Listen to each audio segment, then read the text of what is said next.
Life is a bundle of surprises.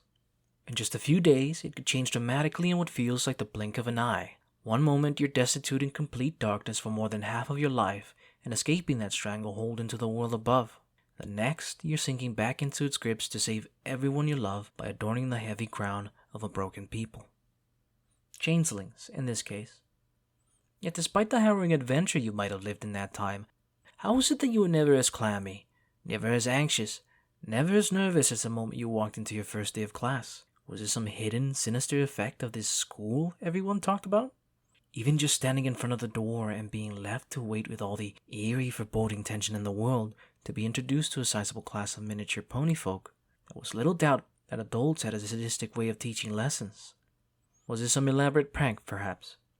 Chris wondered this as she took her first steps into what would essentially become her new normal every day for the foreseeable future. As she got up to the elevated platform in front of the classroom, she had to part the overflowing bright green of her hair from her eyes to see the tall, commanding figure of the imposing Miss Cheerilee. She had been given extremely strict instructions to follow every beck and call of this pony mare before her. Oh well, all that had been said was, make sure you listen to your teacher, okay? For Chris, however, this might as well have been meant as an imperative life or death order. As a creature with no social experience and not even being able to discern the gravity of importance in others' words, the poor little changeling was a bundle of nerves as she considered the possibility of every worst-case scenario. How does one do well in school? What if she could not make friends like she was told to? Would she be abandoned again if she failed in these tasks? Was she already abandoned for having failed in some way, shape, or form without having known how?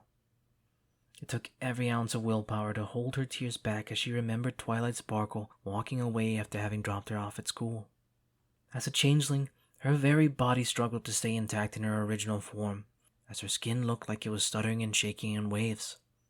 Much as she had grown emotionally, she still instinctively felt the need to change her form in her panic, but her promise to the purple alicorn was incredibly important to her. So she did not yield even as she turned to face the rest of the faces of her new classmates at Miss Cheerilee's signal. Her deeply amber eyes immediately fell to the floor in order to distract her from the gazes. Oh boy. This is going to be quite a difficult promise to keep, she already thought. There was an immediate buzz of excitement, wonder, and even fear in the air as every single tiny pony exclaimed their surprise at the sight of her, whispering them amongst themselves aggressively as Miss Cheerilee left them to talk for a bit. Twilight had discussed the situation with Cheerilee prior to this, and to what Chris could guess at from looking at her satisfied expression and the amusement in the flame of her soul, was that this was the exact reaction she had been gunning for. Shock therapy for a wounded reputation amongst races. All right, settle down, boys and girls. It's time to introduce our new friend here. Miss Cheerilee shushed the class with some rather soft words, as she hadn't had to shout or even finish the sentence before every pony became quiet in order to listen in with curiosity. As you can see with your own eyes, our friend is very special. Would you like to say a few words to introduce yourself? She said as she gestured over to Chris, who was now looking at her wide-eyed in horror. Her smile did not help the poor girl. Chris turned her head over to the class and pawed the ground gingerly as she mustered her courage. As she opened her mouth, nothing came out. She felt frozen with terror as the seconds ticked by, hoping she'd be saved by the teacher. But in the silence, she could feel that Miss Cheerilee would not budge on this. How cruel. Name, Chris. I am, she managed to ink out after so many agonizing moments in total quiet. Race, changeling, transfer. She squeaked out the last bit of her introduction in a high-pitched tone as she got spooked by the looks that the class gave her. Now within the mix of emotions in the air was confusion, as every pony couldn't tell if her speech pattern was a joke or a product of nervousness. Chris turned to look at the sound of hooves clapping together as Miss Cheerilee applauded her with a bright smile, adding to the confusion for everyone involved. That was pretty wonderful, Chris. Thank you, she said as she draped the foreleg over the anxious changeling. So there you have it, boys and girls. Our new transfer student is Chris, a changeling under the tutelage and care of Princess Twilight.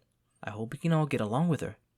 I'm sure you all have a lot of questions and concerns about her, so for today's lesson, we'll talk about the changeling race, so we can learn more about our new friend. Miss Cheerilee brought a chair to Chris to sit in while still being in front of the class, much to her chagrin, as she began the special lesson in front of everyone. Any questions? Tons of hooves, wings, and horns shot up in that moment as the teacher began scanning the room to select one of her own choosing, Chris couldn't really see what was happening as she hid her face underneath her hair to look down at the ground in her shame. The first to answer was the haughty tone of a particularly pink and self-serving filly. "Aren't changelings dangerous? Why is Princess Twilight taking care of her?" It was never going to be easy. Even as Twilight had explained the concept of school to Chris, she knew it had been a bad idea from the start, as just her first real meeting with Twilight and her friends, who were more open and tolerating than most other ponies, had been catastrophic, as she had seen the scars that her race had created. She had been reminded of them just this morning, in fact, as she saw the faces and fires of onlookers as she walked down towards the school for the first time in public with Twilight. But to hear that question be asked directly right in front of her, well, it hurt. It really did, especially now that she was out here trying to make a change, for her own sake, and for the sake of her kind. As much as she hated the idea to start with, Twilight had spoken too much sense to the point of being unable to deny it. If Chris was to rehabilitate her people into the life and freedom of the outside world, she would need to work on making a home for them. It was her duty as Changeling Princess to create the roads that led to peaceful cohabitation by making friends of the pony race. However, the first step towards this road began with proper communication, and talking straight was something she was still not capable of, especially after a lifetime living in isolation within total darkness. These were all the pieces of the puzzle Twilight thought to connect by making Chris go to school.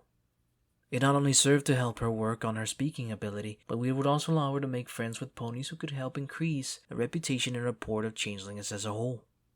While she worked to sway public opinion in her capacity as newly crowned princess, Chris would make the beginning steps towards the freedom that she sought for her kind.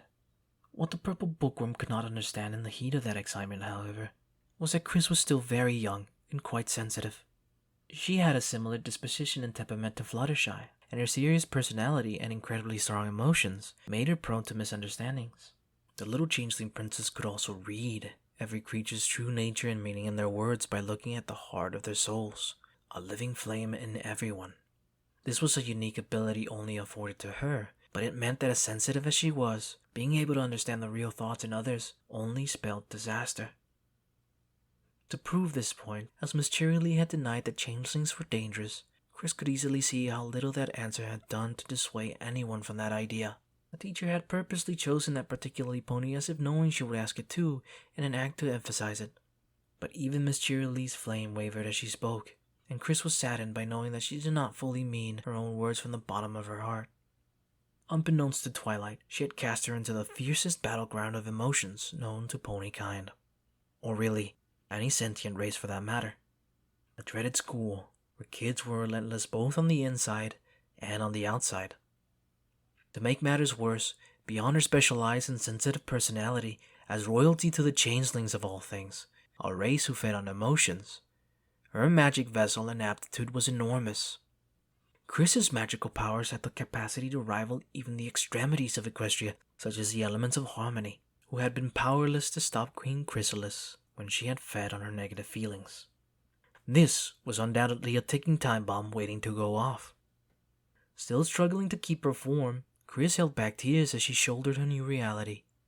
After finally having been reunited with Twilight, it was obvious how much she meant to her, and how much she wanted to honor her expectations of her. The responsibility she carried had made her see the simple task of going to school and making friends that much more important and daunting. For everyone's sake, she thought in her head as Miss Cheerilee had moved on to teaching every pony in the class a mythicized version of how the changelings fell to ruin, and how it was their collective sacrifice that had imprisoned them underground when trying to fight off the powers that ruined their kingdom. It was very far from the truth, but Chris figured that this was part of Twilight's plan to ease pony society into accepting changelings gradually over time, as the current generation of equestrians only knew of their initial invasion of Canterlot during a royal wedding. Children were not as clueless as adults thought they were, as they had surely heard of the invasion and the details surrounding it. They knew of the Mad Queen Chrysalis and her bid to rule Equestria. It was why the question of its first task had even surfaced to begin with. Thankfully, Chris's saving grace at this point in time was that they were none the wiser about her origins as princess, and a direct predecessor to the queen. Even if told directly, they would have thought of it as a joke, to consider that the scared little girl in front of them was anything more special than just another changeling. Even so, there were still a few bright minds amongst the ponies who could see the puzzle pieces themselves. why her name resembled the Queen so closely, why she was the only changeling they were seeing in Ponyville for the first time, and why it was that she was under the supervision of Princess Twilight.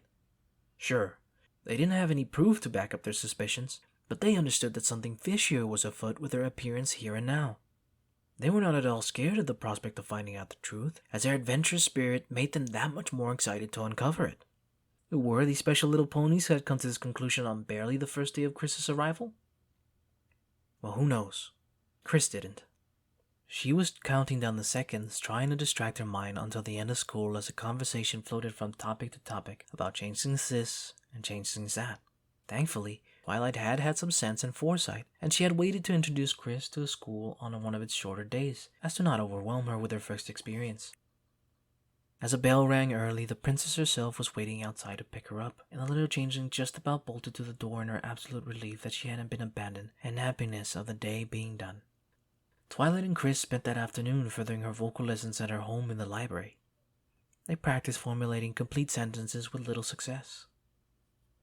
"Thank you, very much," said the sleepy visage of the changeling princess as the sun was beginning to set.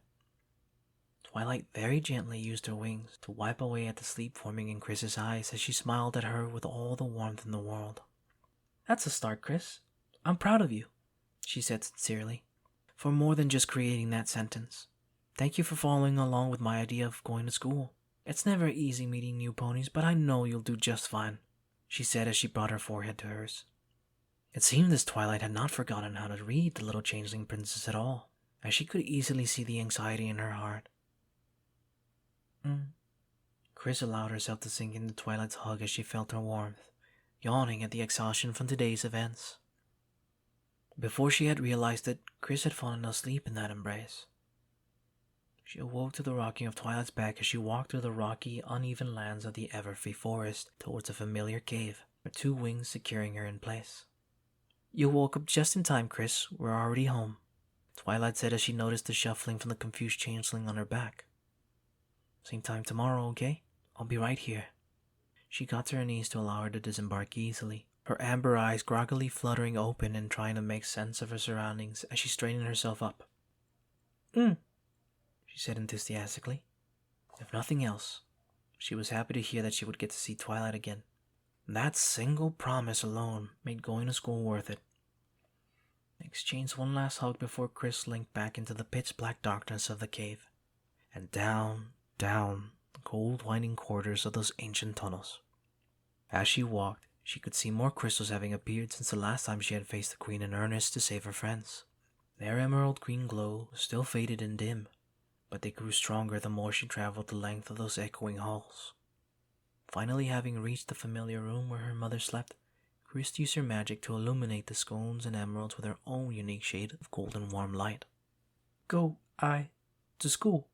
Met lots ponies, saw Twilight, happy," Chris said with enthusiasm as she sat down beside the bed where the unconscious body of Queen Chrysalis lay. She continued to practice her vocal lessons as she spoke about her day to the Queen in as much detail as she could muster. Finally, as she walked away to move out of the room, Chris felt the Queen's body restlessly shift within her deep sleep as if troubled by something. She walked over to her to place their foreheads together, much like she had done with Twilight.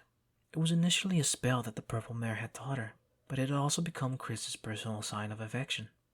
As her horn lit up with the power of her golden fate, her magic, it enveloped the two in a soothing warmth.